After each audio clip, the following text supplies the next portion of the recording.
ආයි කොහොමද සුබ දවසක් ඔයාලට මම අද ඔයාලට පෙන්නන්න යන්නේ මැණික් පතලක දැන් අලුත් පතල් වල දැන් අලුත් තාක්ෂණයත් එක්ක මැණික් ගන්න විදිහක් ගැන.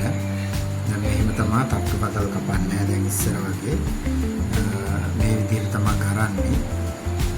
මේ අපි දැන් මේ කරන්නේ අහක යන දේවල් ස්ටොක් කරන එක. කියන්නේ වැලි මඩ ස්ටොක් කරනවා.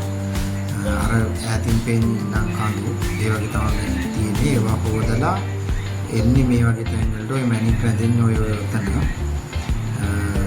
අමතර ඒවා මේ පැත්තට වැටෙනවා. අර මම ඔය ඉල්ලන් පෙන්නන තැන තමයි ඉල්ලන් දාන්නේ. එතනින් හොදලා අතෙන් දෙනවා. අතනින් ඇවිල්ලා මැණික් ඉතුරු වෙනවා. බර දේවල් ඉතුරු වෙනවා. අනිත් සියලුම දේවල් අහක යනවා. ඒවා තමයි මේ ස්ටොක් කරන්නේ. එතකොට ඔය ඇතින් පේන්නේ වලවල්. ඒවා මම පස්සේ වලට වීඩියෝ දාන්නම්.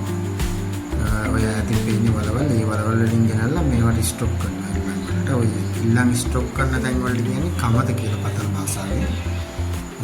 ඔය ඇතින් ගන්නවා 200 වලින් තමයි ගොඩක් වෙලාවට වලවල් අදින්නේ. ඉතින් ඕක තමයි